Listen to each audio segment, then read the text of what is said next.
लेकिन क्या वाकई संविधान का मामला क्या है? संविधान की प्रस्तावना में जो पहली लाइन लिखी है वो है we the people of India, यानी हम भारत के लोग। इस वाक्य का अर्थ एकजुटता और देश को परिवार के तौर पर देखने से जुड़ा है और शायद हमारे देश के तमाम दल इन परिवार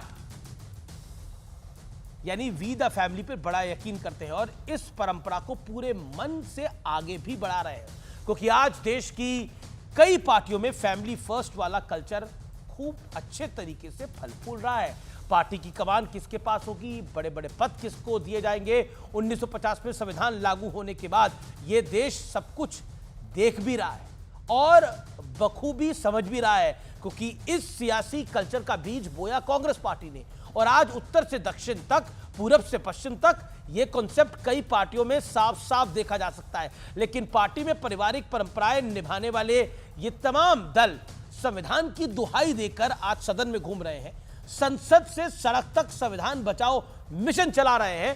पहले चुनाव में यह भ्रम फैलाने की कोशिश की गई कि संविधान खतरे में है और इसी नैरेटिव को आगे बढ़ाते हुए 18वीं लोकसभा के पहले दिन इंडिया ब्लॉक के सांसदों ने संसद के परिसर में शक्ति प्रदर्शन किया, हाथों में संविधान की प्रतिलिपि लेके, कॉपी लेकर संविधान बचाओ के नारे लगाए गए। और दिलचस्प यह है कि संविधान बचाओ वाला यह मिशन कांग्रेस की अगुवाई में हो रहा था, इसलिए आज इतिहास के पन्ने खंगालने का दिन है, खोलने का दिन है। समझाना जरूरी है व्यूअर्स आपके लिए कि आखिर देश का संविधान कब कब खतरे में आया था, या यूं कहे कि कब कब संविधान को खतरे में डाला गया था, क्योंकि ये वही कांग्रेस है जो आज संविधान बचाने का ढोल पीट रही है, संविधान खतरे में है वाला नैरेटिव बना रही है। लेकिन इसी कांग्रेस की सरकार ने अपने वोट बैंक को साधने के लिए 1986 में सामाजिक न्याय से जुड़े शाहबानो केस में सुप्रीम कोर्ट का फैसला पलटने में क्षण भर की देरी नहीं की थी। ये वही कांग्रेस है जिसकी मुखिया रही श्रीमती इंदिरा गांधी ने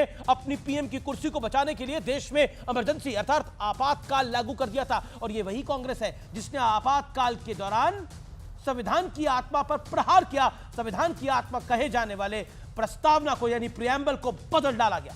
यह बदलाव इतना व्यापक था कि इसे मिनी कॉन्स्टिट्यूशन तक कहा गया। इसी बदलाव के जरिए राष्ट्रपति को कैबिनेट की सलाह मानने के लिए बाध्य किया गया। यह बदलाव इतना बड़ा था कि इसमें 2, 4, 10 या 15 नहीं बल्कि 40 अनुच्छेदों में बदलाव किया गया था व्यूअर्स।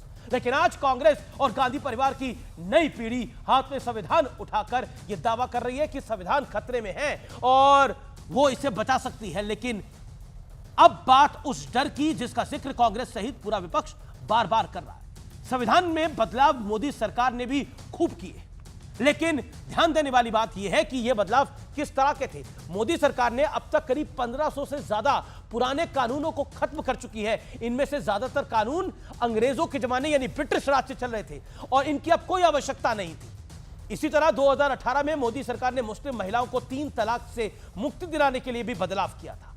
ऐसे ही कश्मीर से अनुच्छेद 370 और 35A को हटाने के लिए भी मोदी सरकार ने कानून में बदलाव किया था। मैंने सत्य और तथ्य दोनों आपके सामने इस पटल पे रख दिए हैं।